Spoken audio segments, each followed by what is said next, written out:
இயேசுவின் அன்பு. கிறிஸ்து இயேசுவின் நாமத்தினாலே உங்களுக்கு அன்பின் வாழ்த்துக்கள். யோவான் 10:9. நானே வாசல். என் வழியாய் ஒருவன் உட்பிரவேசித்தால் அவன் இரட்சிக்கப்படுவான். அவன் உள்ளும் புறமும் சென்று மேய்ச்சலை கண்டடைவான்.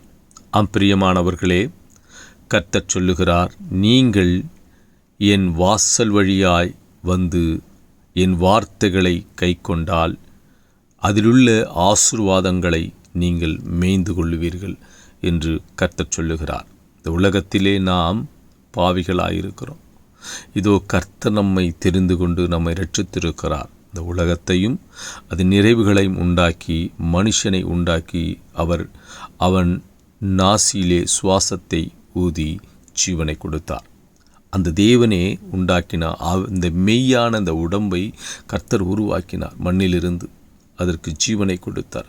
அப்பொழுது தெய்வ வசனம் சொல்லுகிறது, நானே வழியும் சத்தியமும் ஜீவனுமாயிருக்கிறேன் என்று கர்த்தர் சொல்லுகிறார். அவர்தான் வழி, அவர்தான் சத்தியம், அவர்தான் ஜீவன்.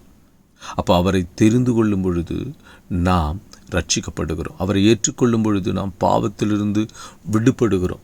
அப்போ பாவத்திலிருந்து விடுபட்டு நாம் கர்த்தரை அவருடைய வசனத்தின்படி அவர் சொல்லிய வார்த்தையின்படி நாம் வாழும்போது நாம் கர்த்தருக்குள்ளே வந்து அவருடைய ஆசீர்வாதங்களையும் அவருடைய நன்மைகளையும் பெற்று அதிலே சுகித்திருக்கிறோம்.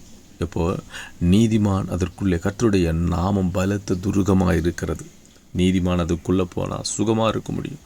நாம் துன்மார்க்கத்தில் சென்றால் அதை சுகித்திருக்க முடியாது. எனவே கர்த்தருடைய வார்த்தையின்படி நாம் உட்பிரவேசிக்கும் போது அதிலுள்ள ஆசீர்வாதங்களை நாம் மேய்ந்து கொள்வோம். கர்த்தருடைய ஆசீர்வதித்து உயர்த்த வல்லவராயிருக்கிறார். ஆமென்.